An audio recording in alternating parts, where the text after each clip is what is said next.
La segunda jornada de caso clínico virtual, casos de la vida real, coordinada por el Foro Centroamericano y del Caribe de Esclerosis Múltiple y otras enfermedades desmielinizantes, como EFOSEN, y también avalada y coordinada por los maestros del CEMBA. Como coordinadora por República Dominicana, me siento muy emocionada con este tipo de actividad, ya que sé que vamos a aprender mucho de ella. Les doy la más cordial bienvenida para iniciar otra experiencia que será de mucha enseñanza para cada uno de nosotros. Durante esta jornada de casos clínicos, contaremos con la participación de expertos bien conocidos y muy apreciados por cada uno de nosotros. Y tendremos la participación del doctor Edgardo Cristiano, de la doctora Liliana Patruco y del doctor Juan Ignacio Rojas. Los coordinadores académicos de dicha jornada son el doctor Fernando Gracia y el doctor Juan Ignacio Rojas. Tenemos 3 casos clínicos y en cada caso clínico se va a hacer una discusión de la patología. El primer caso clínico, que es sobre esclerosis múltiple, trata sobre terapia de alta eficacia desde el inicio, o sea, desde el diagnóstico de la esclerosis múltiple. Y va a estar a cargo de la doctora Liliana Patruco. El segundo caso clínico es sobre desórdenes del espectro, NMO, y va a abordar lo que son los criterios diagnósticos de la enfermedad MO o de MOGAD, como le conocemos. Y va a estar a cargo del doctor Juan Ignacio Rojas. El tercer caso clínico es un caso de miastenia grave que lleva como título en ocasiones biodiagnóstico y terapéutico. Y va a estar a cargo de la doctora Manuela Jerez, residente de tercer año de neurología. Y sobre todo, una de las cosas más importantes de esta jornada es la participación de cada uno de ustedes que están aquí conectados y lo que se van a conectar en el transcurso. Sé que hay muchas más personas que quisieran estar, pero por razón de tiempo y como los otros países tienen una diferencia de horario, no van a poder estar conectadas. Pero ya como mencionó el doctor Juan Ignacio Rojas, tienen cómo verlo y a través también de FOSEN lo pueden ver. Les recomiendo a cada uno de ustedes aprovechar este espacio y este contacto que van a tener directo con cada uno de estos maestros para cualquier duda que tengan en relación a los temas relacionados que se van a tratar hoy de lo de esclerosis múltiple y terapia de alta eficacia o los criterios diagnóstico de MOGAD para que aclaren sus dudas. Sin más, le voy a dejar con la doctora Patruco, que va a iniciar con el tema o el caso clínico de esclerosis múltiple y nos va a ilustrar posteriormente con una excelente charla, como ella acostumbra, sobre lo que es el inicio de terapia de alta eficacia desde el diagnóstico de la esclerosis múltiple. Sin más, le dejo con la doctora Liliana Patruco. Muchas gracias. Muchas gracias, Deyanira, por darnos la bienvenida y por la cálida bienvenida. Y como vos dijiste muy bien, hoy vamos en lo que está relacionado a esclerosis múltiple y enfermedades del espectro de NMO, tocar a través de casos clínicos estos dos temas, las terapias de alta eficacia en esclerosis múltiple y los criterios diagnósticos de MOGAD. Como ustedes saben, la esclerosis múltiple es una enfermedad que va a acompañar al paciente a lo largo de toda su vida y van a ser muchas las inquietudes que nos van a surgir a nosotros como médicos tratantes y por supuesto también a los pacientes. Y esas dudas o esas preocupaciones están en relación a cómo vamos a lograr un buen control de la actividad de la enfermedad, sobre todo para enlentecer la aparición y la acumulación de discapacidad, cómo vamos a controlar la actividad en la resonancia magnética, previniendo la aparición de nuevas lesiones, disminuyendo la actividad inflamatoria, cómo impactar en los parámetros de neurodegeneración que podemos valorar, por ejemplo, a través de la medición de atrofia, cómo vamos a preservar la funcionalidad cognitiva de estos pacientes que además aseguran o garantizan su desarrollo profesional y por supuesto la calidad de vida. Y como la gran mayoría de las personas con esclerosis múltiple son mujeres y mujeres jóvenes, ¿cómo podemos colaborar para planificar de manera apropiada el embarazo? Afortunadamente, y sobre todo en estos últimos años, han aparecido una gran cantidad de fármacos para el tratamiento de la esclerosis múltiple y muchos de ellos son consideradas terapias de alta eficacia por el impacto que mostraron en los distintos estudios en reducir la actividad clínica e imagenológica de la enfermedad. En líneas generales, estos fármacos de los que disponemos para tratar la esclerosis múltiple han sido divididos en dos grandes grupos. Por un lado, tenemos lo que se llaman terapias de mantenimiento o escalamiento de alguna manera, en donde sabemos que la eficacia clínica del fármaco se mantiene durante el tratamiento activo. Eso significa que la eficacia se mantiene mientras ese fármaco es administrado en tiempo y forma al paciente. Y dentro de este grupo de fármacos tenemos algunos que son inmunomoduladores, como los interferones en todas sus presentaciones y el acetato de glatiramar, e inmunosupresores como los moduladores del receptor esfingosina 1-fosfato, dimetilfumarato, teriflunomide, anticuerpos monoclonales como natalizumab, ocrelizumab y ofatumumab. Y por el otro lado, tenemos lo que llamamos terapias de reconstitución inmune, en donde la eficacia clínica del medicamento se prolonga luego de haber finalizado el tratamiento. Los ejemplos clásicos son alemtuzumab y cladribine, que se dan durante periodos acotados de tiempo, son 2 años, y la efectividad o la eficacia del medicamento persiste más allá de esos 2 años y una vez que hemos completado el tratamiento. Vimos que tenemos muchos fármacos disponibles, tal vez no en todos los países, pero estamos hablando acerca de qué medicamentos existen para tratar a la esclerosis múltiple, cómo han sido clasificados estos medicamentos. Y en este momento, las estrategias que habitualmente utilizamos en nuestra práctica clínica diaria son dos. Podemos optar por iniciar el tratamiento con terapias de baja o moderada eficacia, porque claramente en estos casos lo que hacemos es priorizar la seguridad. Ahora, por supuesto, priorizamos la seguridad, pero es muy importante identificar tempranamente la falla terapéutica para escalar a una terapia que sea más efectiva.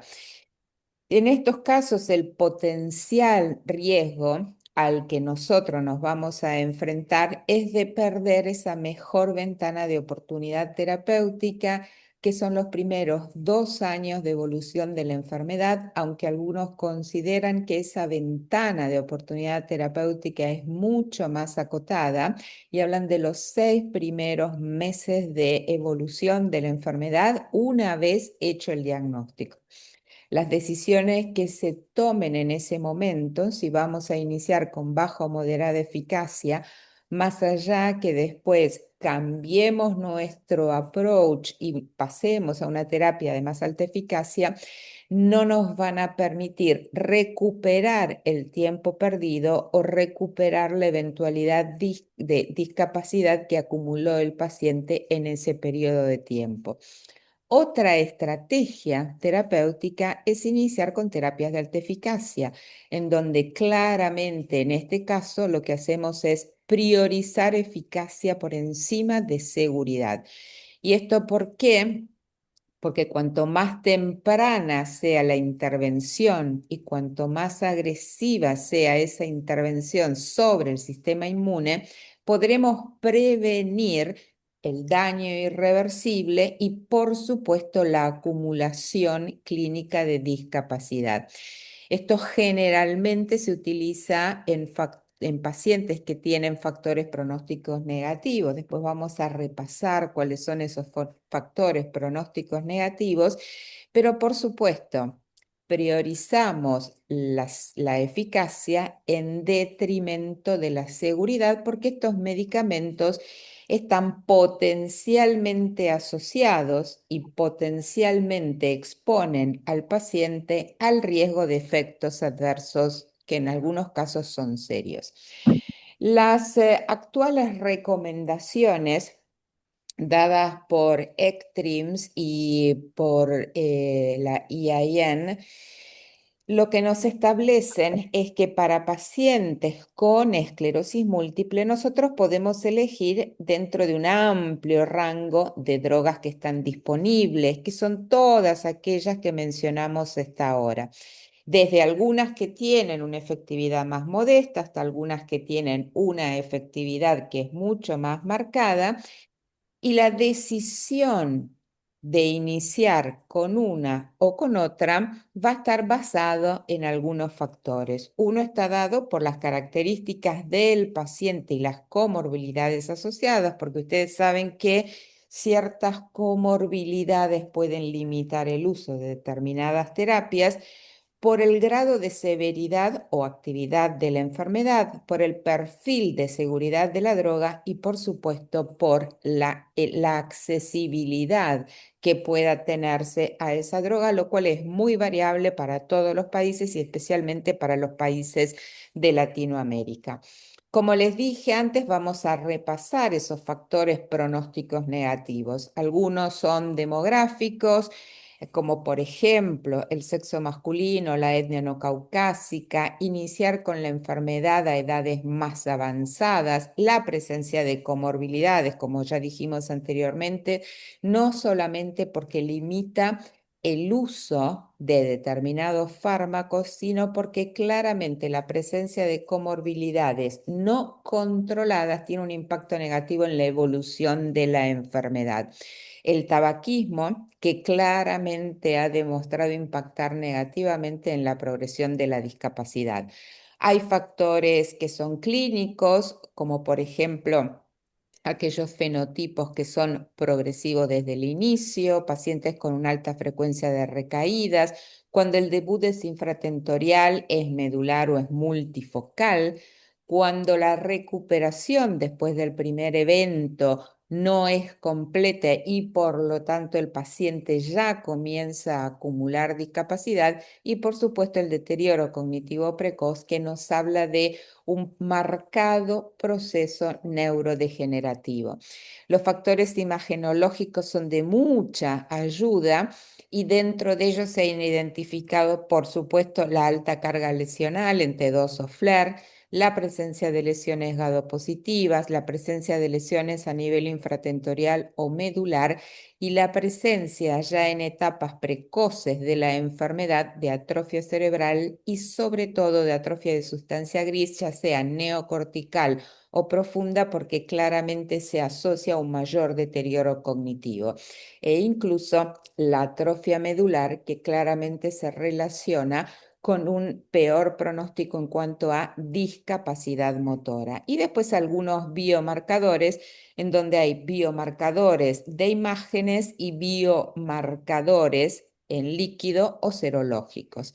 En líquido cefalorraquídeo, la presencia de bandas oligoclonales IgG, pero sobre todo IgM, difíciles de determinar, de hecho no se hacen en forma rutinaria. En América Latina no hay centros que puedan detectar la presencia de bandas oligoclonales de tipo IgM, que son las que claramente se relacionan con un peor pronóstico.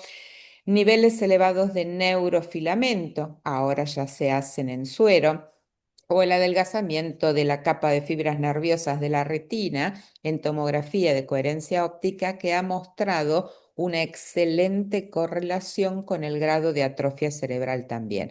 La presencia de estos factores, sobre todo en su combinación, nos hablan claramente de un mal pronóstico de ese paciente a corto plazo. Y ahora nos vamos a un escenario de la práctica clínica diaria.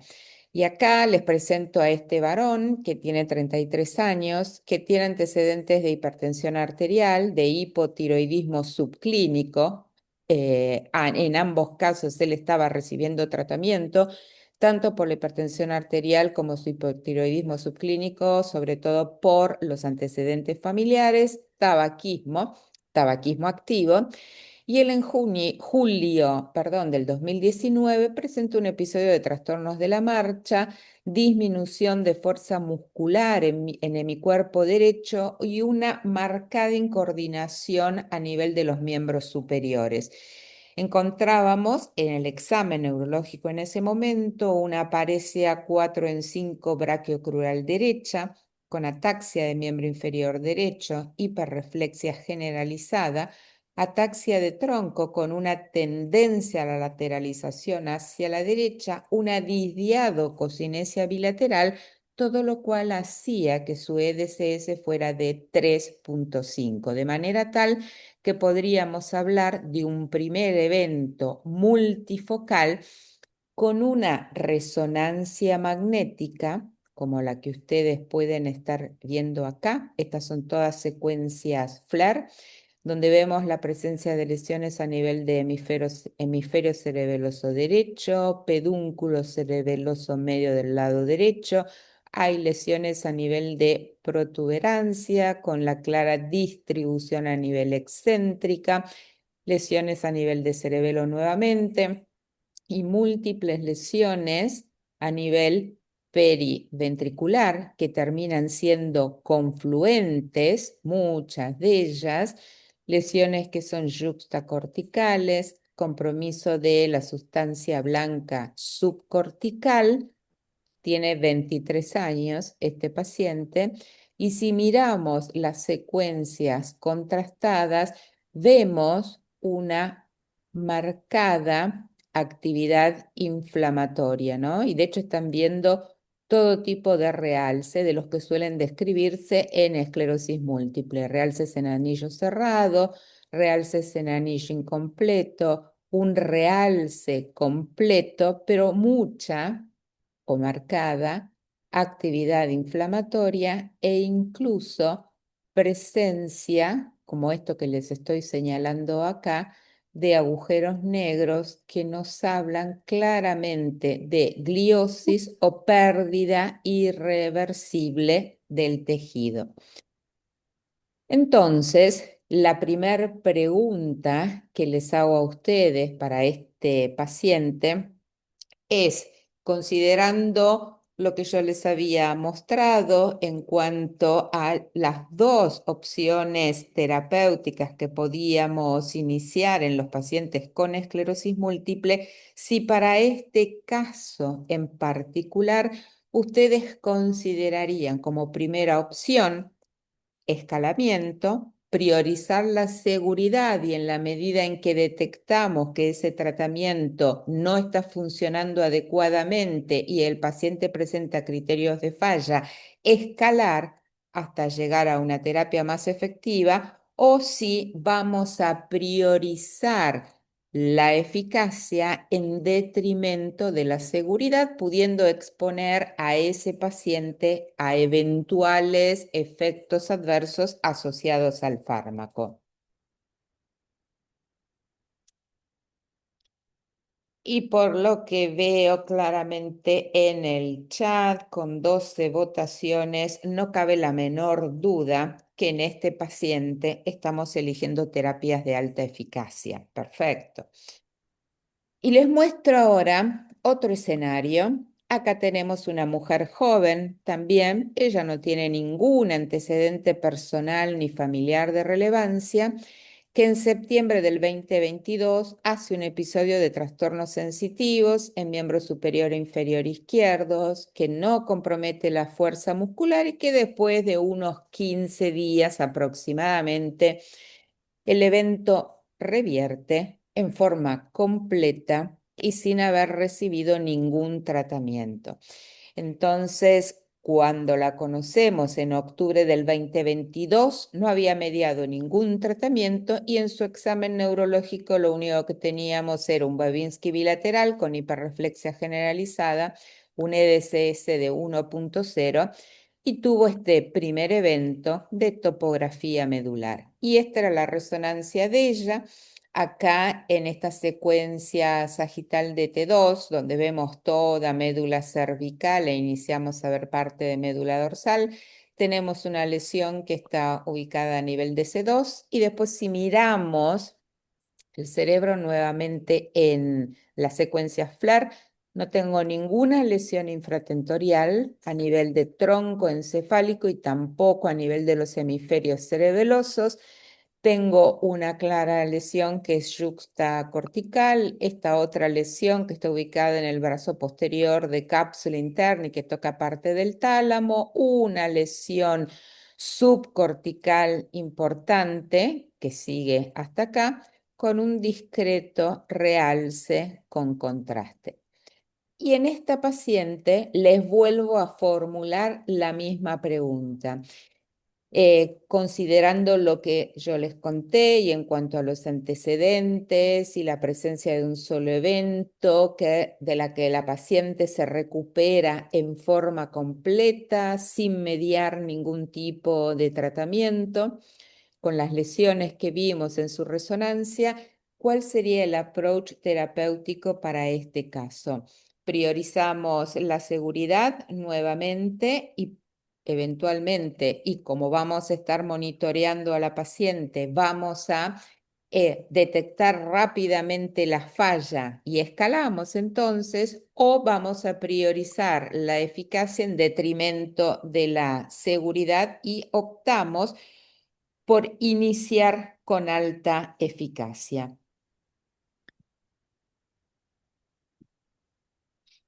Ok, perfecto. Hay algunos de ustedes que en esta paciente consideran que podemos iniciar con escalamiento y la gran mayoría le parece muy apropiado que empecemos con terapias de alta eficacia. Y entonces, si me permiten, yo me gustaría hacerles una nueva pregunta. ¿Ustedes qué consideran en cuanto a factores que pueden limitar el uso de las terapias de alta eficacia en la práctica clínica diaria? ¿Ustedes consideran que de pronto son factores relacionados a la accesibilidad, que es un punto muy importante? No todos los fármacos de alta eficacia están disponibles en todos los países o en algunos países antes de poder acceder a una terapia de alta eficacia hay que pasar por terapias de baja o moderada eficacia. Tiene que ver con el grado de experiencia que puedan tener en el uso y la seguridad que ustedes sienten al iniciar el tratamiento con este tipo de fármacos, o lo que más le preocupa es la seguridad a largo plazo habiendo iniciado este tipo de terapias en pacientes que son jóvenes.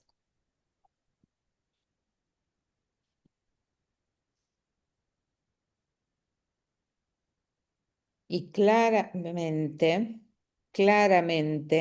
la falta de accesibilidad por todas las respuestas que estamos recibiendo en el chat es el principal factor que limita el uso de estas terapias, no la experiencia, así como tampoco es motivo de preocupación la seguridad a largo plazo.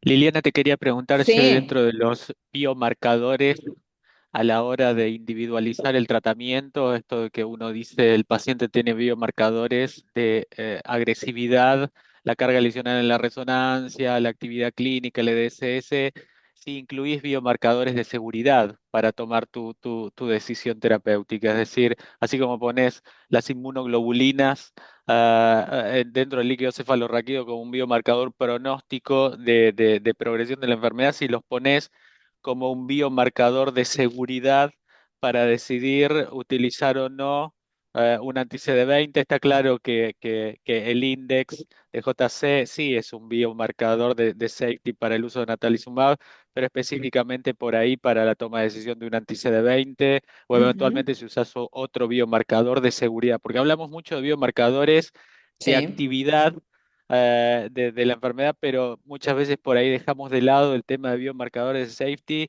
y a veces tomamos decisiones en base a eso. Sobre todo, está claro el paciente polar, el que tiene mucha actividad, pero por ahí el paciente, si a esta paciente, el caso 2 no Ujú. tuviese tanta actividad en la resonancia, por ahí sería una decisión un poco más difícil. Por Es supuesto. decir, sería más controvertido si usar una terapia de alta eficacia o no, si escalarlo o no, más en donde en nuestros escenarios el acceso es tan complicado. Ujú.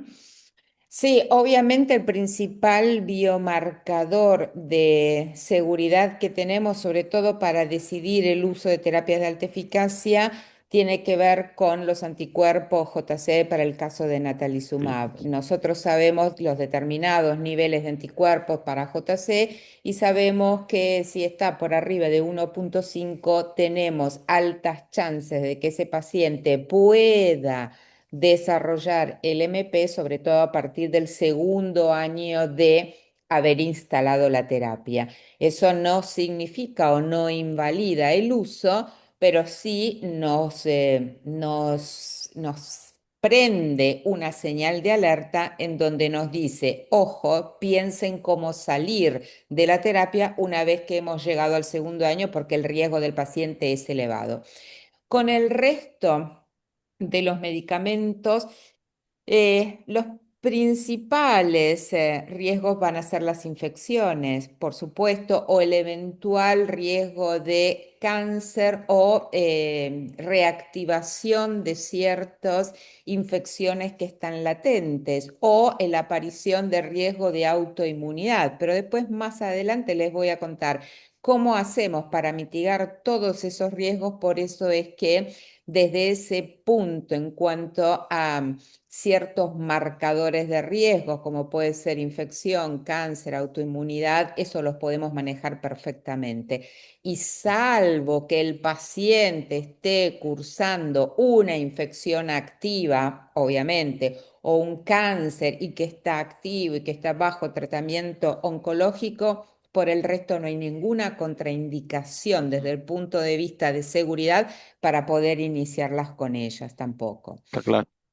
Bien. Liliana, ¿Sí? sí, ¿podrías aclararnos si de toda esa larga lista de factores de buen pronóstico o de mal pronóstico, Ujú. eh, todos tienen, a todos le das el mismo valor? Porque Sí. no habría que hacer digamos, una especie de planilla de Excel poniéndole un puntaje a cada uno de ellos y eso terminaría en un score. Ujú. ¿Cómo se hace? O sea, la resonancia tiene el mismo peso que el sexo o la edad. Ujú. O, No, sí. Sí, y eso es una excelente pregunta y de hecho no tiene el mismo peso. Y de hecho es el grupo de Barcelona en Valdebrón, con su población de más de 1.000 pacientes con un primer evento clínico y que lo siguieron a lo largo del tiempo, ellos analizaron dentro de estos factores, ya sea demográficos, de líquido cefalorraquídeo y específicamente las bandas oligoclonales y patrones de resonancia, lo que vieron sobre todo era riesgo de conversión, ya esclerosis múltiple, y eso quería decir tener un segundo evento, o riesgo de alcanzar en un tiempo relativamente corto un EDSS de 3, que es un EDSS bastante elevado, más allá de que el paciente sigue siendo ambulatorio. Entonces, lo que vieron es que la resonancia era el principal factor de riesgo, tanto para conversión a esclerosis múltiple cuanto a alcanzar un EDSS de 3. Y más específicamente, cuantas más lesiones había en la resonancia, peor era o mayor era el riesgo de alcanzar un EDCS de 3. El número de lesiones en la resonancia no impactaba en la conversión. No teníamos que tener muchas lesiones porque más lesiones, más rápida es la conversión. La presencia ya de lesiones en la resonancia magnética, independientemente del número, es factor de conversión. Lo demográfico y que tiene que ver con el sexo o con el debut del paciente son los que tienen menos peso, y sí, las bandas oligoclonales, aunque en menor cuantía que la resonancia magnética, era un factor de riesgo, sobre todo para alcanzar un EDCS de 3. Entonces, dentro de todos estos factores de mal pronóstico que hemos mencionado, creo que el que tiene más peso y que muchas veces condiciona nuestras decisiones terapéuticas son los hallazgos en la resonancia magnética. Y claramente, si un paciente tiene una lesión infratentorial, y eso me refiero a tronco encefálico, o una lesión en la médula, y tiene muy poquitas lesiones supratentoriales, una lesión periventricular o una lesión yuxtacortical, por así decirlo, ya la topografía de esas lesiones nos está hablando a las claras que es un paciente de mal pronóstico. Entonces, creo que la resonancia magnética es un parámetro de severidad que tiene mucha relevancia, por lo menos hoy en día, y que de hecho es accesible a todos y en todos los países, y basta con tener un resonador de 1.5 Tesla para que podamos ver todo lo que necesitamos en el paciente y hacernos una idea en relación al pronóstico. Muchas gracias, excelente. Si llegara, Juan, a haber preguntas en Sí, el... sí, sí, Listo. sí. Perfecto, gracias. Bueno, entonces vamos siguiendo. Y obviamente las barreras en cuanto al acceso de terapias de alta eficacia es un problema, no solamente para los países de Latinoamérica, sino también en todo el mundo, sobre todo para esto que tiene que ver con el uso precoz. Y como siempre, los problemas tienen que ver con lo regulatorio, para lo cual es importante que los neurólogos trabajen en colaboración para desarrollar guías y para mostrar claramente los beneficios o los ahorros en cuanto a costos, no solamente directos, sino también indirectos, se pueden mejorar con el uso precoz de terapias de alta eficacia, porque vamos a tener un paciente, digamos, en muy buenas condiciones y que va a requerir mucho menos de tratamientos sintomáticos, rehabilitación, andadores, silla de ruedas, cuidados de terceros permanentes en el domicilio. Entonces es poder mostrar a los pagadores de salud cuánto vamos a ahorrar en gastos a futuro con ese paciente. Por supuesto, también tiene que ver con los profesionales de la salud, y por eso es importante trabajar en educación médica continua, como para que se empapen acerca del uso de estas terapias, por lo menos desde el punto de vista conceptual, y sepan cómo minimizar los riesgos, sepan cómo elegirlos. Y por supuesto también en los pacientes, primero porque no todos los pacientes pueden acceder de igual forma a los equipos de salud donde haya neurólogos con experiencia en esclerosis múltiple. Muchos de esos pacientes de pronto tienen miedo por falta de conocimiento a utilizar terapias de alta eficacia. Entonces, también en este caso, trabajar en educación para pacientes puede cambiar o puede romper estas barreras. Siempre decimos que en esclerosis múltiple el tiempo es un factor crucial y el tiempo es cerebro. Y si claramente estos van a ser nuestros objetivos terapéuticos, impactar sobre las recaídas, impactar o prevenir en el empeoramiento asociado a las recaídas, prevenir o retrasar la progresión independiente de recaídas, más allá de que la mayor parte de los fármacos, aún las terapias de alta eficacia que utilizamos, tienen mucho más impacto en el componente inflamatorio más que en el degenerativo de la enfermedad, cuanto más logremos controlar ese fenómeno inflamatorio, secundariamente podemos retrasar esta progresión independiente de recaídas, retrasar la conversión a las formas secundarias progresivas de la enfermedad y, por supuesto, preservar la funcionalidad del paciente. Y después tenemos todos estos objetivos paraclínicos que tienen que ver con prevenir la formación de nuevas lesiones, suprimir la actividad inflamatoria, actuar sobre la atrofia medular, normalizar los niveles de ciertos biomarcadores en caso de que pudieran ser medidos que tienen que ver con actividad inflamatoria o con progresión. Y entonces fíjense, y de hecho acá me parece que está perfectamente graficado, nosotros sabemos que la actividad inflamatoria, y esto tiene que ver con las recaídas, ya sea en hombres o en mujeres, es mucho mayor en los primeros años de evolución de la enfermedad y después esa actividad inflamatoria claramente va cayendo a lo largo del tiempo. Si nosotros optamos por una terapia de escalamiento, priorizando seguridad, en el momento en que llegamos a utilizar una terapia de alta efectividad, claramente ya no vamos a tener ningún efecto sobre la actividad inflamatoria, porque obviamente decae a medida que transcurre el tiempo y poco efecto tendremos también sobre la neurodegeneración. En cambio, cuando empezamos rápidamente con terapias de alta efectividad, estamos trabajando en esa ventana de oportunidad terapéutica y aprovechando al máximo el momento de mayor actividad inflamatoria de la enfermedad, los primeros años de evolución de la enfermedad.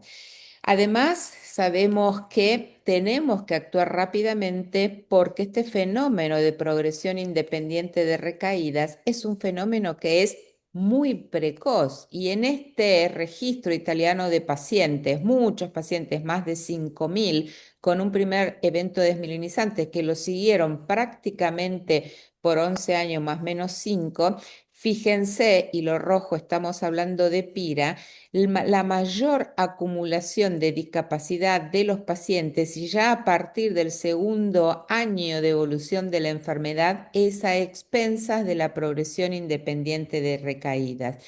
Y nuevamente en este estudio del CENCAP nos muestra que un 8% de los pacientes, después de un primer evento desmielinizante, ya dentro de estos primeros 5 años, tienen eventos o se les puede detectar eventos de progresión independiente de la recaída. Y cuanto más precoz es este evento, más posibilidades tienen estos pacientes de alcanzar un EDCS de 6 dentro de los años de evolución de la enfermedad. Y este riesgo, los que tienen eventos PIRA detectados dentro de los primeros 5 años, el riesgo de alcanzar un EDCS de 6 se incrementa en 26 veces. Por eso es que tenemos que empezar rápidamente para impactar en la actividad inflamatoria y secundariamente en progresión independiente de recaídas.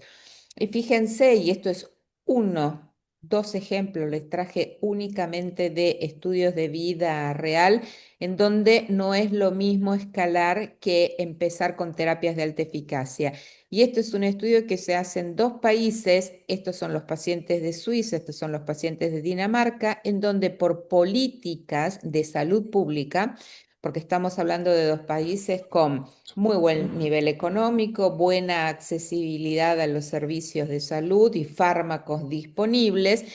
En Suecia pueden empezar, una vez confirmado el diagnóstico, con terapias de alta eficacia. En Dinamarca no, porque estas políticas de salud hacen que primero deban de pasarse por terapias de baja o moderada eficacia y después recién, una vez que fallan, escalar a alta eficacia. Por supuesto, la progresión de la discapacidad es absolutamente distinta y más allá que en Dinamarca después los pacientes escalan, nunca estas curvas van a volver a alcanzarse. Y lo mismo vimos nosotros en un trabajo que hicimos acá en Argentina, en donde se analizaron pacientes que iniciaron terapia de escalamiento, en pacientes que iniciaron con terapias de alta eficacia desde el inicio, y por supuesto los pacientes con alta eficacia tenían menor progresión del EDSS, menos recaídas, mayor porcentaje de NEDA y menor proporción de lesiones a nivel de la resonancia magnética. Mucha evidencia en vida real, 2 ensayos clínicos en curso actualmente como para tratar de dar una respuesta definitiva, que más allá de eso, al momento actual e independientemente de los resultados de estos ensayos clínicos, que probablemente nos van a demostrar lo mismo que los estudios de vida real, que no es lo mismo empezar con terapias de alta eficacia que empezar con baja o moderada e ir escalando, pero nos van a terminar de dar datos o evidencia de más calidad, porque se tratan de ensayos clínicos randomizados. Y si a ustedes les preocupaban las cuestiones relacionadas con la seguridad, uno es mitigar el riesgo de infecciones, porque claramente las terapias de alta eficacia pueden asociarse a un riesgo incrementado de infecciones. Entonces, asegurarnos de que todas las vacunas o el calendario de vacunas de los pacientes esté completo. Y sabemos que la vacunación la tenemos en el momento en que estamos pensando que el diagnóstico de ese paciente es esclerosis múltiple y estamos pidiendo laboratorios, ahí ya también le tenemos que pedir anticuerpos, sobre todo para varicela zóster, para hepatitis B, y también ver el tema tuberculosis, como para vacunar en caso de que sea necesario y antes de iniciar el tratamiento, sobre todo para garantizar de que ese paciente pueda montar una adecuada respuesta inmune antes de empezar con el tratamiento inmunosupresor. Si lo que preocupa eventualmente son los riesgos de cáncer asociados a las terapias de alta eficacia, tenemos estudios que son comparativos, que no muestran un mayor incremento, y acá están analizando específicamente datos de rituximab, fingolimod, natalizumab respecto de la población general, no hay diferencias. En el caso de cladribine y comparado a lo que se espera que la población general tenga cáncer, los pacientes con cladribine no lo hacen más, y lo mismo ocurre con ocrelizumab por el tema del cáncer de mama que se había visto sobre todo en los estudios pivotales. O sea, no tenemos que hacer una mayor pesquisa oncológica en estos pacientes que están sometidos a terapias de alta eficacia, sino los controles habituales para cáncer que se hacen en el caso de las mujeres, la mamografía, y lo que tiene que ver con el PAP y la colposcopía, y en el caso de los hombres sobre todo para cáncer de próstata, si bien en hombres incluidos en ensayos clínicos no se vio específicamente mayor incidencia de ningún tipo de cáncer. Y si les preocupa el riesgo de autoinmunidad asociada a algunas terapias de alta eficacia como en alemtuzumab, sabiendo que las principales son los trastornos tiroideos, la trombocitopenia inmune o las nefropatías, los controles mensuales, sobre todo para ver eventual trombocitopenia, el análisis de orina mensual para las nefropatías y los controles trimestrales para trastornos tiroideos, nos pueden detectar estas anormalidades para rápidamente consultar con quienes nos pueden ayudar, o el endocrinólogo, el hematólogo o eventualmente el nefrólogo. Pero entonces, y ahora volviendo a nuestros pacientes, en el primer caso que les había contado del varón del debut multifocal que tenía esa muy alta carga lesional en la reso, con lesiones infratentoriales, mucha actividad inflamatoria y comorbilidades, que claramente es un paciente de alto riesgo, él inició con un anti-CD20, que es el que sostiene hasta hoy. Y este es el último control de su resonancia, que fue a fines del año pasado, en donde, por supuesto, algunas de las lesiones han disminuido su intensidad en la resonancia, han reducido su tamaño y no tenemos evidencia de actividad inflamatoria. O sea, logramos completar nuestros objetivos, no actividad clínica, no actividad en la resonancia con un EDSS estable y pruebas cognitivas que no han empeorado respecto del estudio basal que habíamos hecho en él. Y en nuestra segunda paciente, donde podríamos hablar de un riesgo moderado, porque había tenido un solo evento del que se recuperó perfecto, porque no tenía lesiones infratentoriales y porque supratentorial la carga era moderada, pero tenía una lesión medular, con poca actividad inflamatoria, porque había una sola lesión que realzaba y que no tenía comorbilidades. En ella también iniciamos una terapia de alta eficacia con cladribine, fundamentalmente por el tema de que ella quería planificar su embarazo. Y esta es la última resonancia que le hicimos en enero de este año, en donde, fíjense la reducción de tamaño de las lesiones. ¿Se acuerdan que tenía uno en brazo posterior de cápsula interna? Y cómo se redujo también el tamaño de las lesiones supratentoriales y nada de actividad inflamatoria. O sea, y como para terminar esta Sí. primera, ¿sí? No, Me no, dije. dale, dale, no, no, dale. Perfecto, que Va. disponemos de una gran cantidad de terapias de alta eficacia. Claramente, esta relación riesgo-beneficio favorece o se inclina la balanza hacia los beneficios porque los riesgos son absolutamente controlados. Y de manera tal que si sabemos cómo mitigar los riesgos, no hay barreras desde el punto de vista de seguridad que nos impidan su uso. Y de hecho, hay una pregunta que es recurrente y que es de gran relevancia clínica y es la siguiente, y es si no es hora de considerar el uso temprano de terapias de alta eficacia en todas las personas con esclerosis múltiple, independientemente de la presencia o de la ausencia de factores de riesgo, porque es el mejor momento para aprovechar la oportunidad de cambiar la historia. ¿Alguna pregunta, cuestionamiento, objeción, lo que sea con respecto a esto? Y me parece fantástico que no, y que de hecho todos piensen de que es oportuno iniciar el tratamiento con terapias de alta eficacia desde el momento del diagnóstico. Así que estamos de El tema del acuerdo. acceso, yo creo que Sí, todos coincidieron y sí. se los Todos coincidieron con eso, por eso es que hay que trabajar sobre todo con consenso de los cuales participen los neurólogos, donde muestren claramente cuáles son los beneficios y también los estudios económicos, y de hecho hay muchos que están hechos, nos muestran cómo, más allá del impacto que puede haber en los costos en los primeros años de tratamiento de la enfermedad, cómo eso implica un ahorro a futuro, porque es un paciente que va a poder seguir trabajando y va a seguir siendo productivo, que no necesita tratamientos sintomáticos, que no necesita hospitalizaciones frecuentes por complicaciones asociadas a la discapacidad, que no necesita cuidadores en la casa todo el tiempo, que no necesita andadores, silla de ruedas, ortesis, prótesis, etcétera, etcétera. Entonces, finalmente se ahorran costos, se ahorra dinero a futuro, ¿no? Pensándolo desde este punto de vista económico. sí, sí. Ok, bueno, y entonces seguimos con unos casitos clínicos más, si están de acuerdo.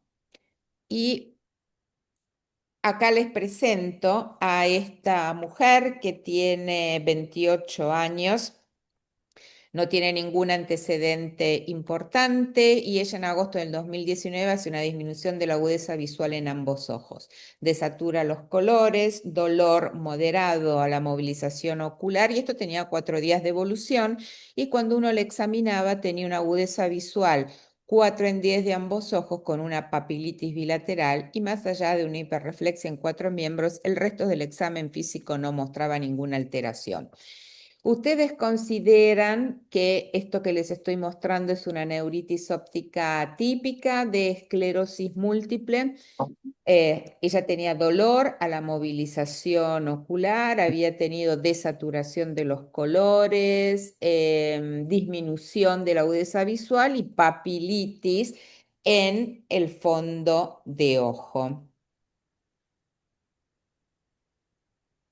Sí. Absolutamente. Sí, Ah, no estaba viendo las respuestas en ah, el ah, chat. Sí, por eso. ah, Y claramente, sí, vos me querías decir algo, Juan. porque hay una pregunta. Bueno, no, dale, avancemos y dale, dale. Ok, entonces, claramente tienen razón, no es una neuritis óptica típica de esclerosis múltiple, en donde sabemos que siempre es unilateral, en donde la severidad es leve, moderada, en donde por regla el fondo de ojo es normal, salvo en 1/3 de los pacientes que pueden llegar a tener papilitis, pero no es papilitis bilateral, sino unilateral con una excelente recuperación. Mientras que en enfermedades del espectro, como AQP4 positivo o MOG, el compromiso ya de la agudeza visual es más marcada, sobre todo en AQP4, y la presencia de papilitis es mucho más frecuente en los pacientes con MOGAD. Entonces, si tenemos en esta paciente, ¿qué tipo de estudios les parece que tendríamos que solicitarles como para tratar de orientar nuestro diagnóstico? Una resonancia encefálica viendo también los nervios ópticos, le agregarían médula, la punzarían, le pedirían anticuerpos, anti-AQP4, MOC, le pedirían todos ellos como para tratar de y si estamos hablando o tenemos la sospecha que puede ser una enfermedad del espectro de neuromielitis óptica, sobre todo por la eventual secuela asociada a los eventos, nosotros deberíamos empezar con un tratamiento rápidamente. No estoy escuchando nada. No, no hay, pero es ruido de Ah, ok, fondo. ok, es ruido de fondo. Y Bueno, en el chat sí hay sí, unos, Yo la dejé para el final de la pregunta, porque como quedó de colgada, la dejé. Si quieren, la dejamos para. yo no lo estoy Porque viendo. quedó. Sí, sí, quedó para del otro caso y yo la dejé. Después la tocamos porque. Bueno, ok, Como es del así, otro caso, sí, sí. así Porque seguimos sí, avanzando en sí, esto. sí, sí, sí, sí.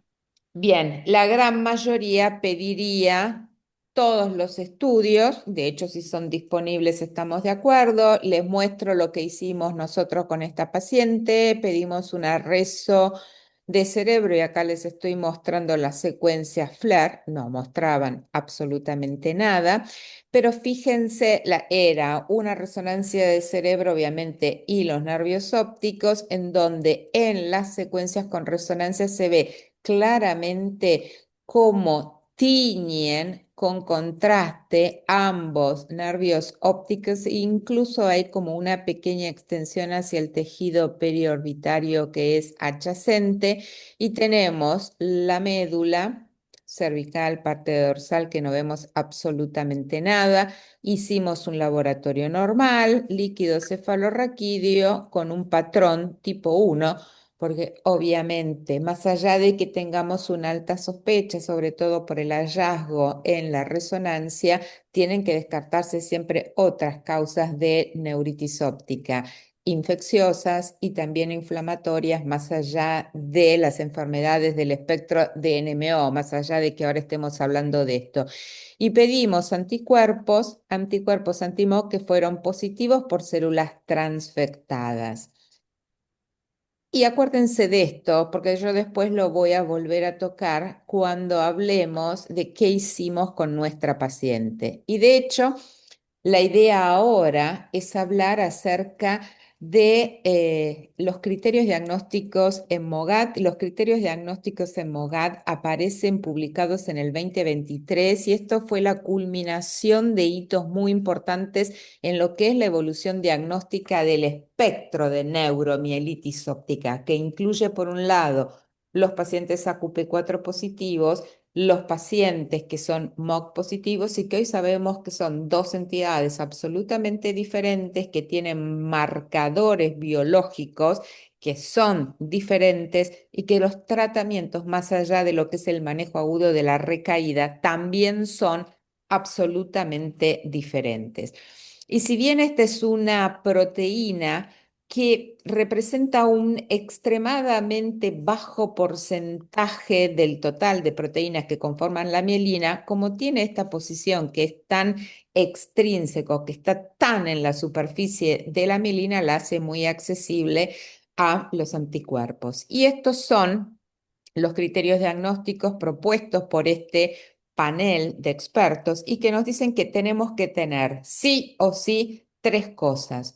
Un evento desmielinizante que sea típico, tenemos que tener los anticuerpos positivos y tenemos que hacer la búsqueda de anticuerpos por ensayos basados en células y tenemos que excluir otras posibilidades diagnósticas. En cuanto a esos eventos desmielinizantes clínicos, uno es la neuritis óptica, que recuérdense puede ser unilateral o bilateral. Es una de las manifestaciones clínicas más frecuentes en adultos con enfermedades MOGAD.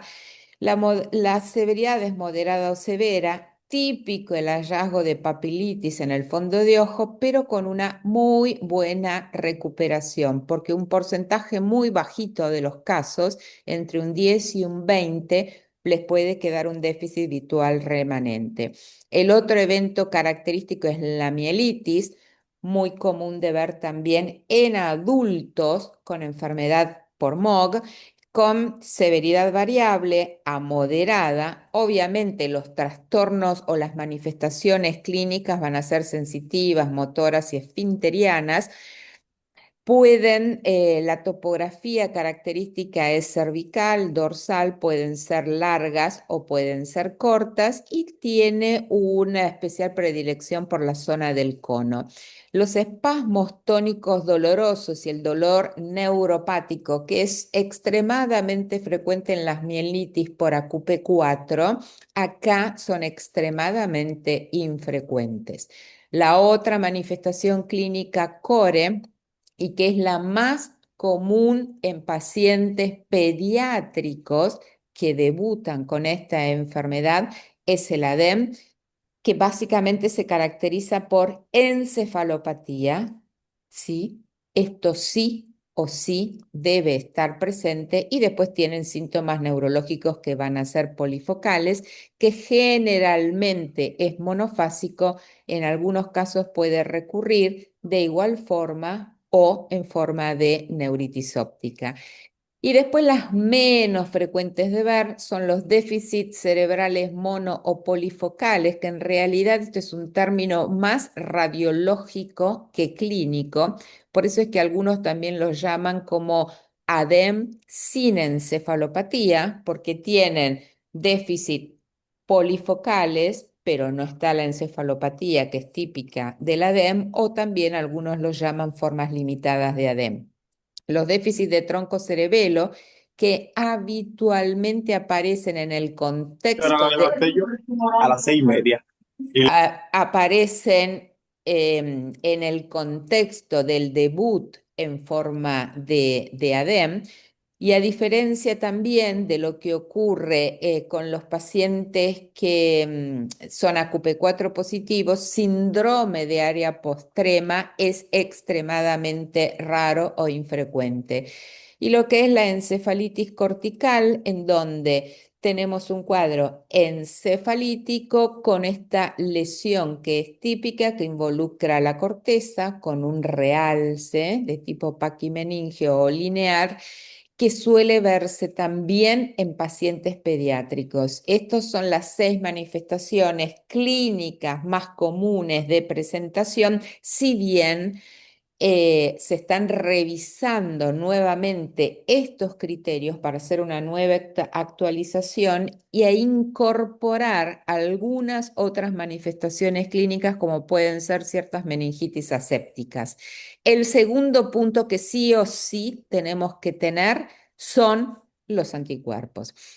Y en cuanto estos anticuerpos tienen que ser claramente positivos. Si yo tengo una neuritis óptica típica para MOGAD y los anticuerpos son claramente positivos, y que es un título claramente positivo por encima de 1 en 100, y estas son las recomendaciones que siempre hizo la Mayo Clinic, quien trabajó muchísimo en los anticuerpos anti-MOG. Si tengo estos dos elementos, no necesitaría ningún otro análisis o estudio adicional. Se testea siempre en suero, salvo en algunos casos en donde el testeo en suero es negativo, tenemos una alta sospecha y entonces podemos buscar estos anticuerpos en líquido cefalorraquídeo. Y la determinación siempre tiene que ser en ensayos basados en células, que pueden ser en células transfectadas vivas o fijadas. Ambos tienen muy buenos niveles de especificidad. ¿Cuál es el más recomendado? Los ensayos basados en células transfectadas vivas. Y no se recomiendan las técnicas de ELISA porque tienen muy baja sensibilidad y especificidad.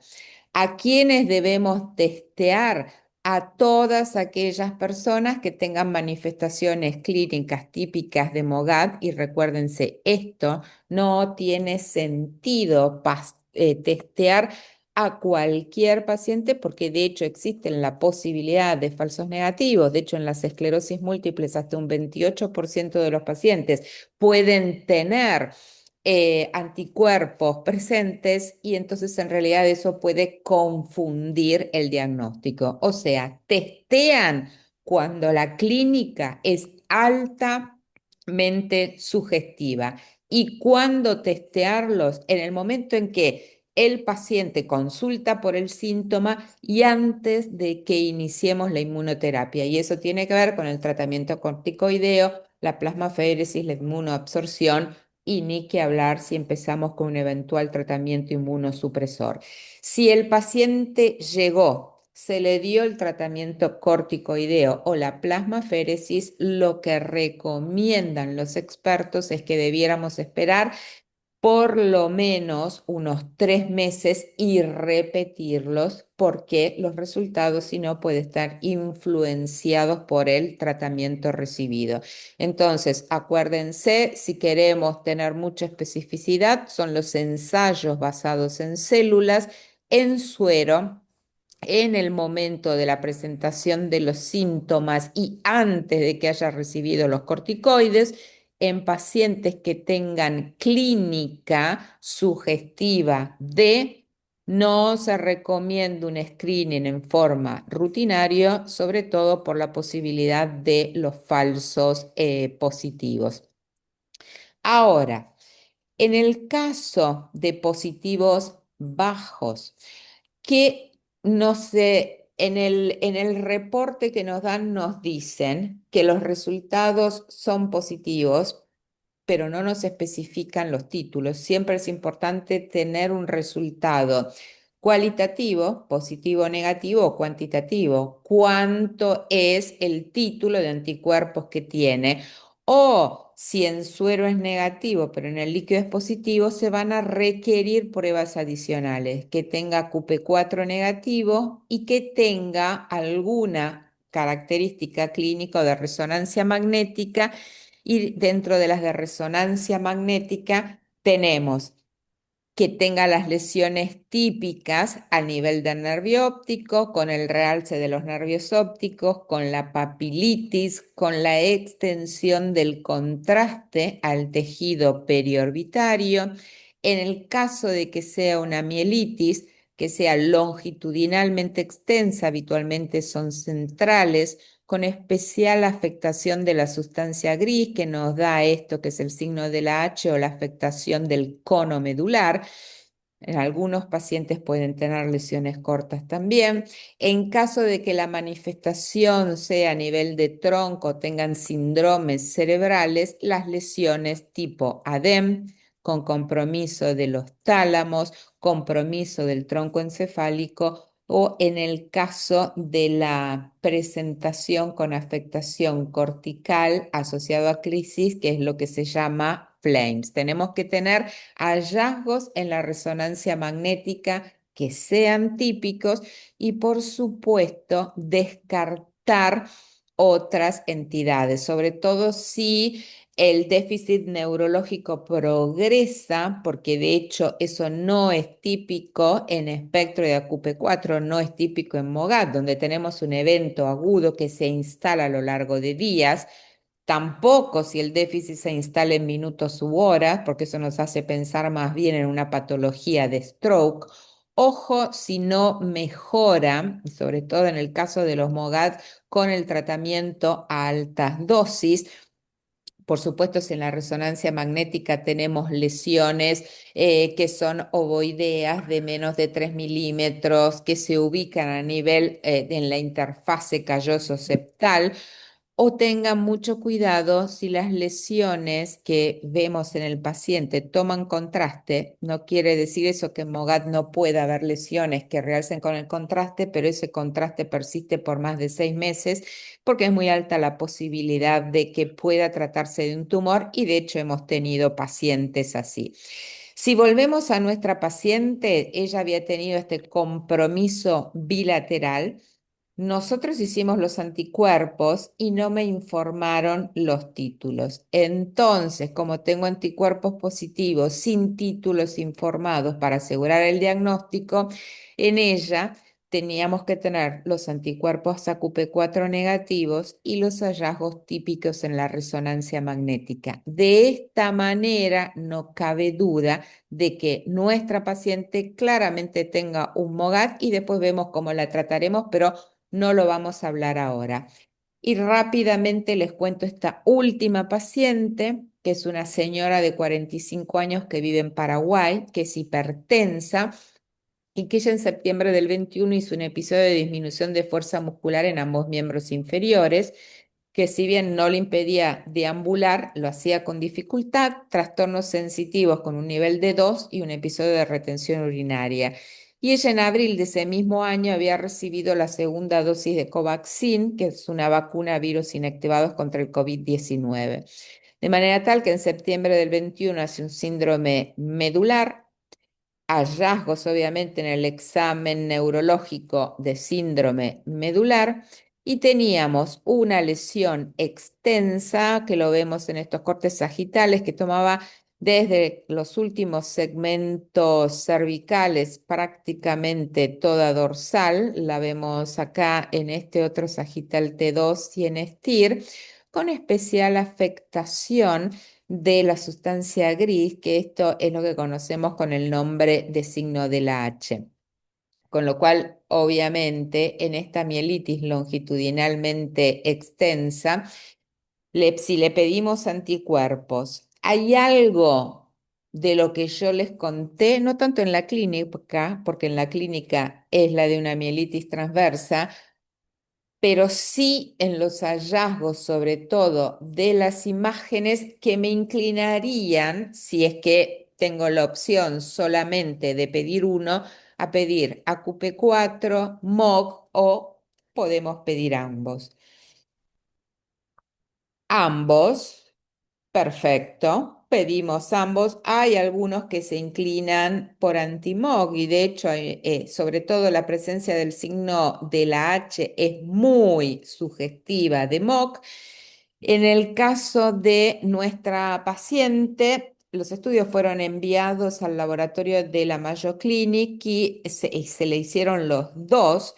AQP4 fueron negativos y acá nos vienen los MOC que lo hacen con las técnicas basadas en células transfectadas que son vivas y que después los leen con citometría de flujo. Se puede leer con microscopía electrónica o se puede leer con citometría de flujo. Y los títulos no solamente me dicen que es positivo, sino que los títulos son superiores o 1 en 100, lo cual es claramente positivo. Esto fue hecho en noviembre del 21. Estos fueron, yo se los volví a repetir en noviembre del 22, siguen siendo positivos con un título que es claramente positivo. Y acá siempre está la pregunta, ¿no? Que es el tema de cero positividad y el riesgo de una eventual recaída. Obviamente que no hay suficiente evidencia en cuanto a la utilidad de repetirlo, el test en estos pacientes, pero claramente si persisten cero positivos, esto se asocia a una mayor tasa de recaídas. La seropositividad en la literatura es muy variable, va del 24 al 88%, y es esperable que haya esta heterogeneidad en los hallazgos, sobre todo por la forma en que fueron diseñados los estudios, por la clínica de los pacientes, por cómo se midieron los anticuerpos, en qué momento le hice el test y sobre todo si había recibido tratamientos. Y si bien no hay una definición que sea estandarizada para hablar de cero positividad persistente, uno puede optar por el enfoque pragmático de repetir pruebas cada 6 o 12 meses después del inicio, sobre todo para evaluar persistencia de anticuerpos y sobre todo si es un paciente tratado poder tomar alguna conducta terapéutica. Y esta es la última determinación de ella que yo le hice y que es del 31 de enero 24, en donde seguimos con esta cero positividad persistente. Entonces, recuerden, y para terminar, que cuando quieren hacer diagnóstico de MOGAD en un paciente, tienen que tener el evento clínico característico, que en adultos los que van a ver siempre van a ser la neuritis óptica y la mielitis. En los pacientes pediátricos, el ADEM es el más común y en segundo lugar podemos encontrar el FLAMES. Tenemos que tener los anticuerpos positivos, claramente positivos, con títulos arriba de 1 en 100, mayor o igual a 1 en 100, y que sean hechos en ensayos basados en células. Y por supuesto, como siempre decimos, excluir los diagnósticos alternativos. Y muchas gracias por haberme escuchado.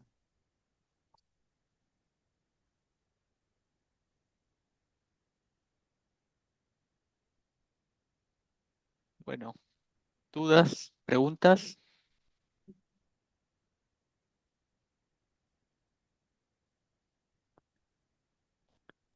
De Yanira, si querés.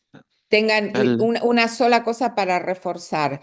Recuerden que cuando piden los anticuerpos, el resultado siempre tiene que ser quali y cuantitativos, y vean los títulos de anticuerpos que deben de ser claramente positivos, ¿sí? De esa forma es como uno puede interpretar en detalle estos criterios diagnósticos de MOGAD.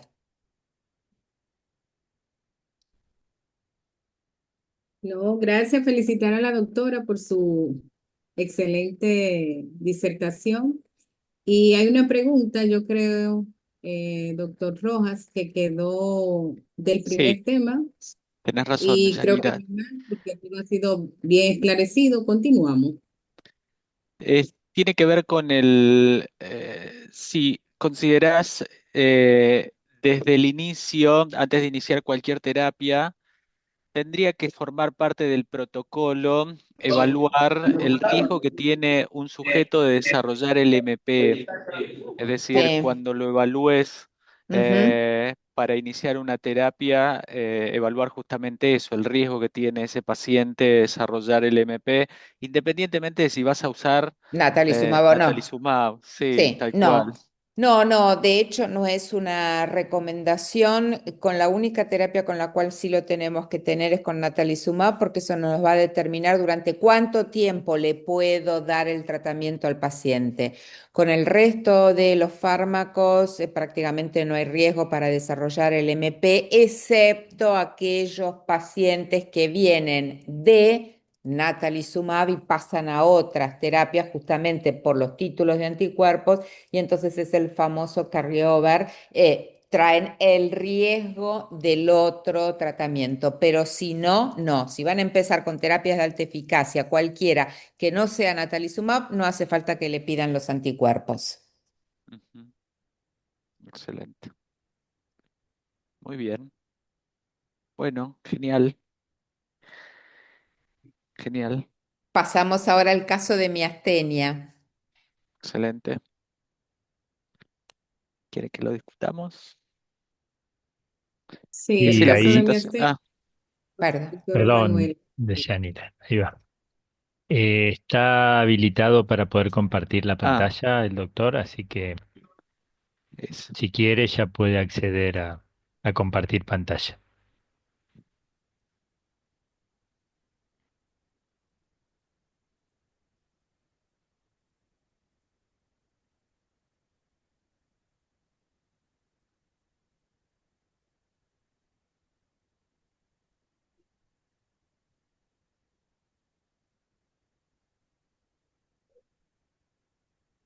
Excelente, doctora Manuela. Adelante, el auditorio es suyo. Bien, buenas noches. Gracias por estar aquí presentes todos. Y ahora vamos a compartir este caso clínico que se titula Miastenia gravis, en ocasiones un desafío diagnóstico y terapéutico.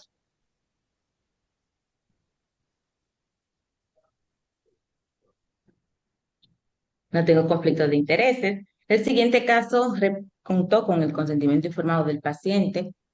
El contenido que pretende agotar es el caso clínico de una revisión bibliográfica de la miastenia gravis. Pasando a nuestro caso clínico, es un masculino de nombre MF, 27 años de edad, diestro, que vive con su madre, universitario, y que tiene como antecedentes personales hipertensión arterial y un episodio de sangrado gastrointestinal, antecedentes alérgicos, quirúrgicos, tóxicos y antecedentes familiares de enfermedades neurológicas negados, quien consultó por disfonía, disfagia, pérdida de peso y tosis palpebral, 6 meses previo a nuestra valoración. Este paciente, tras cuadros repetidos de neumonía, en los últimos meses presentó disfonía, referido como cambios en el tono de la voz, que posterior a esto presentó disfagia, descrito como dificultad para deglutir alimentos sólidos que le inducían emesis a repetición con una pérdida ponderal de peso de aproximadamente 25 kilogramos a lo largo de 5 meses, y semanas previas a nuestro abordaje presentó dosis palpebral bilateral que él mismo describió como la imposibilidad para la apertura ocular completa. Al examen físico neurológico, este paciente estaba alerta, orientado en persona, espacio y tiempo, 15 de 15 de Glasgow, y como datos positivos se objetivó una voz vulvar, pseudotosis palpebral bilateral, y en la musculatura facial tenía debilidad de leve a moderada, también de los maceteros de manera bilateral. También en el examen motor tenía buen tono, pero había una evidente disminución del trofismo muscular. En la marcha estaba sin alteración, pero presentaba fatiga y debilidad al caminar cortas distancias. El examen físico general, este paciente se encontraba con signos vitales dentro de parámetros, con fases de cronicidad de enfermedad, fatiga generalizada de esfuerzos leves a moderados que le inducían dificultad respiratoria, y se destaca que de manera fluctuante en horas de la mañana, él mismo no podía abrir los ojos ni incorporarse por la debilidad generalizada. Ya hacia el mediodía, él podía levantarse, pero al atardecer, la debilidad empeoraba con caídas frecuentes. Se le hicieron analíticas de rutina, entre ellos hemogramas, que estaba dentro de parámetros, se le hicieron perfil tiroideo, al examen de orina, algunas químicas, todos estos exámenes estaban dentro de parámetros. Y ante este cuadro clínico, nuestra sospecha diagnóstica, entonces le hicimos la determinación de los anticuerpos antireceptores de tircolina, los cuales estaban negativos. En nuestro screening diagnóstico se le solicitó una tomografía de tórax que reportó dentro de límites normales, así como también una resonancia magnética cerebral simple que también estaba dentro de límites normales. Y ante nuestra sospecha diagnóstica y con estos estudios paraclínicos, entonces se le instauró la terapia con peridostigmina a dosis de 180 miligramos para 24 horas dividido en 3 dosis, prednisona 70 miligramos cada 24 horas dividido en 2 dosis, y se esperaron entonces los resultados de los estudios neurofisiológicos, que fue en este caso la estimulación repetitiva del nervio, y se indicó la toma de muestra para los anticuerpos anti-MuSK. Pero tras 2 semanas de haber iniciado el tratamiento con piridostigmina, este paciente presentó disfagia marcada, dificultad respiratoria, dosis palpebral bilateral completa, requiriendo hospitalización y, por consiguiente, se le administró una dosis elevada de glucocorticoides. Recibimos el estudio neurofisiológico que nos orientó a que tenía un trastorno de la unión neuromuscular postsináptica. Entonces, aunque tuvo muy leve mejoría tras la administración de glucocorticoides de carga, se le administró la inmunoglobulina en dosis calculada por kilogramo de peso para 5 días y se evidenció una mejoría clínica significativa. Posterior a esto, entonces recibimos la determinación de los anticuerpos anti-MuSK, los cuales estaban positivos en 224 nanomol por litro. En estos parámetros, el límite superior a 0.02, o sea que estaban bastante elevados. Entonces, cuando tuvimos la determinación de nuestros anticuerpos anti-MuSK, tuvimos el diagnóstico de que estamos ante una miastenia gravis anti-MuSK positivo OSEMAN 3B.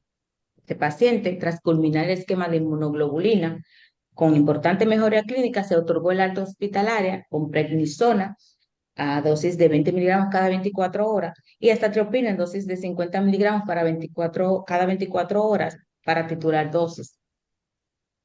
Se le solicitó inmediatamente el anticuerpo monoclonal tipo rituximab al programa de alto costo de nuestro país a través del Departamento de Neurología, y tras obtener una respuesta favorable para el paciente, se realizaron las analíticas de screening infeccioso, básicamente para la colocación del fármaco, y este presentaba en ese momento un cuadro gripal y dio positivo para COVID-19. Inmediatamente resolutado este cuadro, el paciente se le administró la primera dosis del anticuerpo monoclonal antes mencionado, y actualmente el paciente se encuentra clínicamente estable. Entonces veamos algunos puntos importantes sobre la miastenia gravis, recordando que es una enfermedad autoinmune de la unión neuromuscular producida por los anticuerpos unidos a las proteínas sinápticas del neurotransmisor de acetilcolina, que genera así alteración de la transmisión neuromuscular normal de una prevalencia aproximada de 50 a 120 enfermos por cada millón de habitantes, con una incidencia de 5 a 20 por cada millón en la población que se encuentra entre 15 a 65 años, y se incrementa esta incidencia hasta 60 casos por millón de habitantes en los pacientes que son mayores de 65 años. Y se estima que afecta más al sexo femenino que al masculino, en una proporción 3 a 2. Los anticuerpos que están implicados en la generación de esta patología son los anticuerpos del receptor de acetilcolina, en un 80-90% de los casos, los anticuerpos de sinasa específica del músculo, que están presentes aproximadamente en un 50% del porcentaje restante, los anticuerpos contra la proteína 4 relacionada con la lipoproteínas o anti-LRP4, que están presentes en un 10 o un 15% de los casos, los anticuerpos de receptor de acetilcolina de baja afinidad, que están presentes en menos del 5% de los casos, y otros en el porcentaje restante, que son anticuerpos que se generan contra los receptores de rianodina, titina, miosina, entre otros. Entonces, ¿qué es lo que pasa? Ya sabemos que para que se produzca de manera adecuada la contracción muscular, la acetilcolina se libera desde las vesículas presinápticas y es vertida a la hendidura sináptica para alcanzar su receptor en la membrana postsináptica. Una vez alcanza su receptor en la membrana postsináptica, Esta permite la entrada y liberación de calcio, haciendo así que se produzca una interacción adecuada entre los filamentos de actina y miosina y por consiguiente la contracción muscular. Inmediatamente esta contracción muscular se produce, la acetilcolinesterasa ya degrada la acetilcolina y el proceso vuelve y se repite. Pero ¿qué pasa cuando los pacientes son positivos a los receptores de acetilcolina? Se daña el receptor de la membrana postsináptica o se destruyen por los anticuerpos, entonces no hay suficientes receptores para que la acetilcolina se adoce a ellos y se produzca la contracción muscular, y la acetilcolinesterasa se expresa de manera aberrante. Pero en esos pacientes que son negativos para estos receptores de acetilcolina, ¿qué es lo que pasa? Y son positivos a los antimusc, como el caso de nuestro paciente. Lo que sucede es que estos anticuerpos atacan a la proteína musc y hace que esta proteína se adoce o se una a la LRP4, haciendo así que se produzca una señalización de la proteína DOX7, que esto es una proteína de acoplamiento sináptico. Entonces las moléculas de acetilcolina se empaquetan y este empaquetamiento de estas moléculas no permite que éstas se adocen o se acoplen con su receptor, entonces se produce una autorreacción aberrante de los linfocitos T principalmente, y se degrada de manera muy marcada las moléculas de acetilcolina. Entonces nos lleva a que se produzcan las manifestaciones clínicas que ya conocemos de la miastenia, cuando son a nivel, cuando hay debilidad a nivel ocular, principalmente tosis palpebral. En el caso de nuestro paciente fue bilateral. Puede haber diplopía, fatigabilidad, que la característica fundamental es que esta fatigabilidad es fluctuante, la debilidad puede ser generalizada, pero esos pacientes que tienen los anticuerpos anti-MuSK positivos pueden tener presentaciones clínicas atípicas como debilidad que predomina en los músculos extensores del cuello, del hombro, los músculos respiratorios, oculovulvares, debilidad que afecte puntualmente a la musculatura facial, los músculos orofaringeos. Y para encasillar a estos pacientes clínicamente, la Fundación de la Miastenia de los Estados Unidos, para estandarizar estos síntomas clínicos, ha diseñado la clasificación de Oserman, en la que, gracias a esta estandarización, pudimos encasillar a nuestro paciente en una clasificación de Oserman 3B, donde predomina la afectación de la musculatura o de la musculatura orofaringea, y también está afectada la musculatura axial, pero en menor cuantía. El diagnóstico de esta enfermedad se basa fundamentalmente en la historia clínica, la exploración neurológica. Se puede inducir la fatiga muscular al paciente pidiéndole que realice movimientos repetitivos.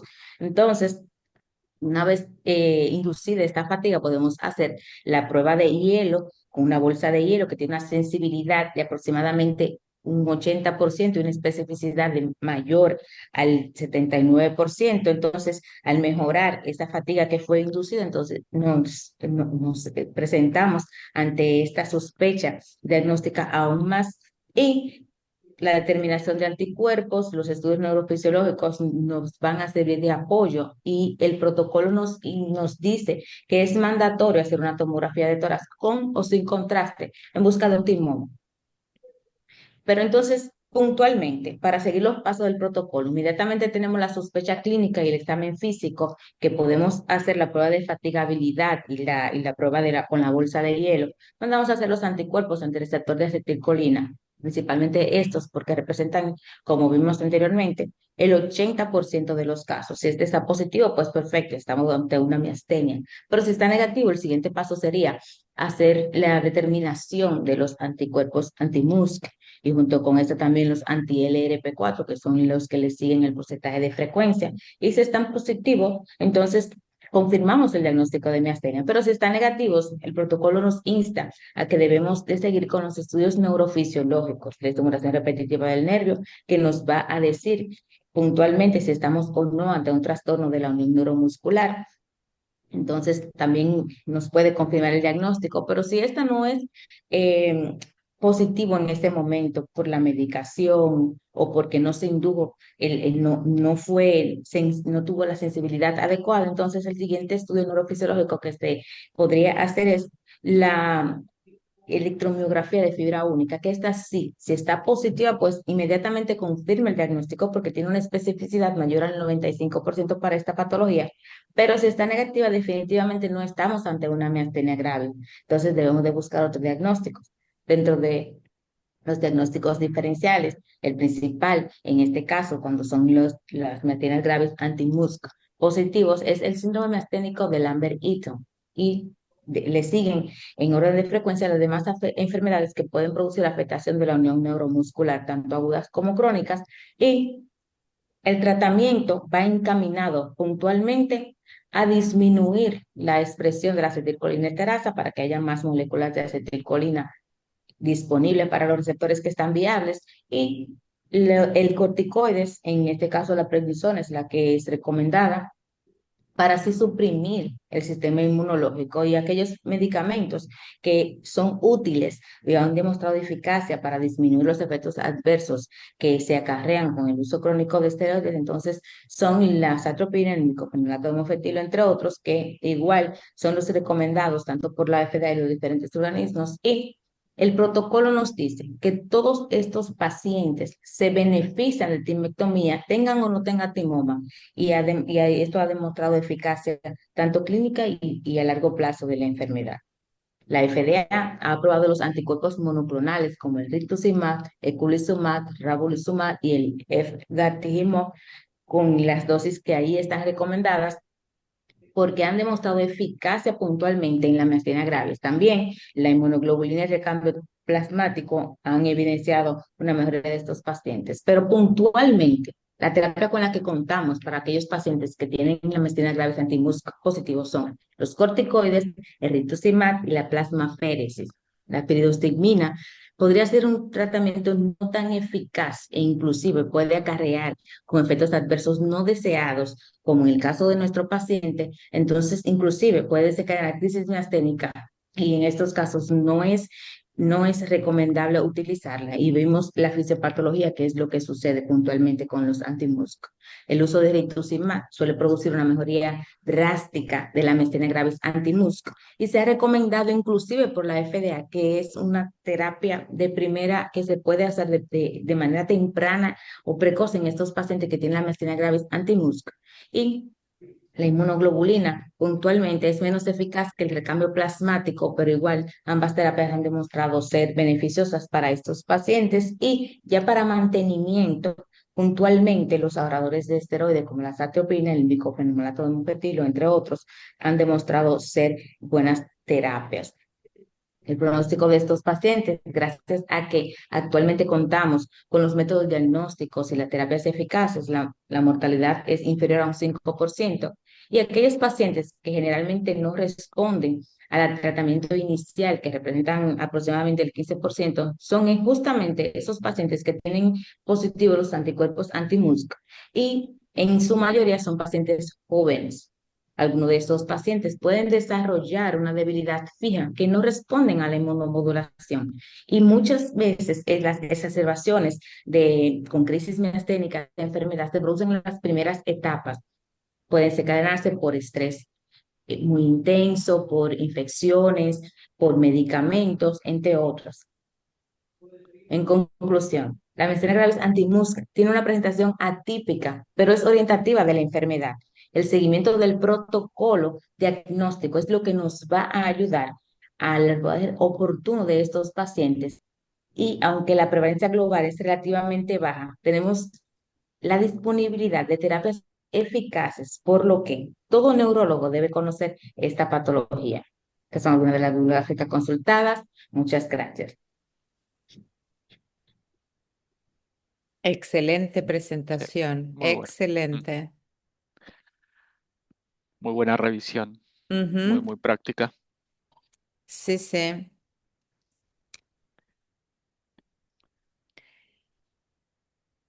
Hay una serie de preguntas Sí, sí, en el chat. de la doctora que tiene que ver con el inicio del tratamiento con corticoides. Cuando se comienza el tratamiento esteroideo, se debe comenzar a bajas dosis y aumentar progresivamente, o a altas dosis y disminuir progresivamente. Eh, no sé si la doctora quiere comentarlo. Esta pregunta está en relación con casos de miastenia con anticuerpos antirreceptor acetilcolina. Eh,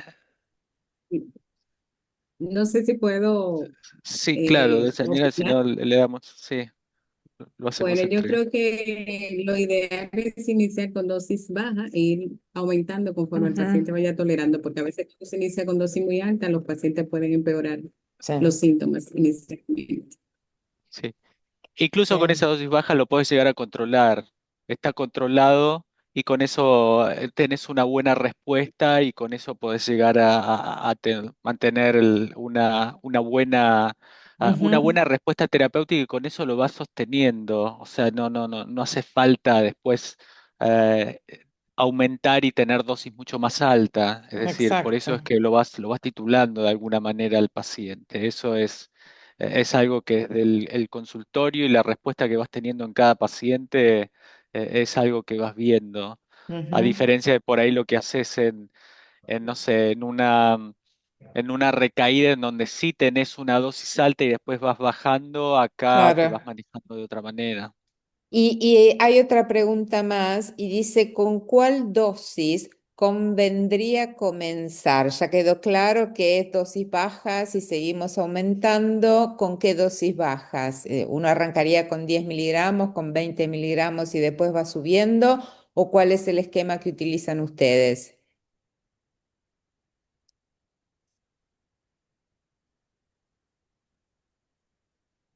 Puntualmente nosotros iniciamos con 5 o 10 miligramos y lo vamos subiendo y casi siempre Perfecto, con una dosis de 20 tendemos a mantener el paciente y a incluir la otra terapia ahorradora de esteroides, inmunosupresora y por lo general los pacientes con esta dosis van bien.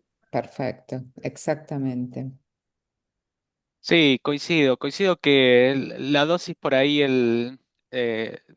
o sea, hoy uno por ahí la adapta a la dosis comercial que consigue y las dosis, hoy consigue dosis de 4, 8 o eventualmente de 20 y la va partiendo el paciente y hace estas dosis de 10, 25, quizás estas dosis de 4 miligramos y la va subiendo a 8 o eventualmente de 5, 10 y la mantiene en 20 y muchos pacientes con 10 miligramos tienen una muy buena respuesta y se sostienen en 10 miligramos y con 10 miligramos sostenido es su dosis de mantenimiento. Y hay otros pacientes en donde por ahí llegan a la dosis de 20 miligramos y se sostienen en 20 miligramos. Y eso por ahí es como uno con 4 miligramos arranca, lo sube a 8 miligramos, que son las dosis por ahí esto de comercialmente disponibles del Tizona, que es como uno lo va consiguiendo y es así como se va manejando entre 4 o 5 miligramos y después va subiendo a 8 o 10 miligramos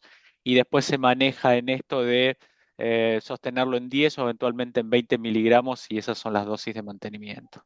O eventualmente después si necesita utiliza más, pero por ahí con eso uno puede sostenerse y puede conseguir una buena respuesta.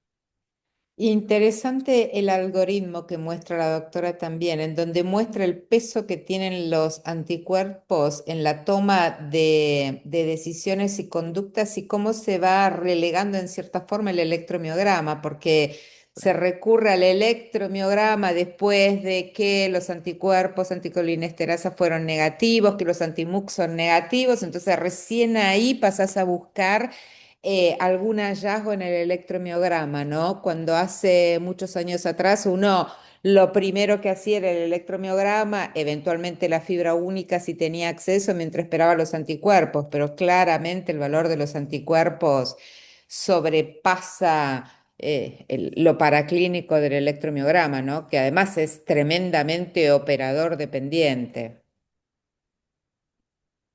Sí, señor. Mm, Tenés que tener un electromiografista muy confiable que no es a veces tan fácil de encontrar. sí, sí, tal Sí. cual. Es difícil encontrarlo, pero aparece. Realmente Sí, sí, en el caso clínico que ella presentaba, el electromiograma se mandó a hacer y concomitantemente los anticuerpos antirreceptor de claro. acetilcolina, que llegó positivo y los anticuerpos negativos. O sea, el Ujú. electromiograma hablaba de una enfermedad de la unión neuromuscular postsináptica, pero con los receptores de acetilcolina negativo. Entonces fue que se mandaron a hacer los antimus. Y Claro, realmente es impresionante, algo que hay que remarcar mucho, que a veces uno tiene dudas diagnóstica y terapéutica, que a estos pacientes les va muy mal con la piridostigmina. Yo creo que esto es una de las sí. enseñanzas que nos tenemos que llevar con este caso clínico, porque realmente que el jovencito se había perdido, tenía una pérdida de peso en par de meses de 50 libras, o sea, más de Mm, 25, prácticamente más de 25 kilogramos, y también tenía antecedentes de procesos respiratorios a Claro. repetición porque no podía prácticamente deglutir.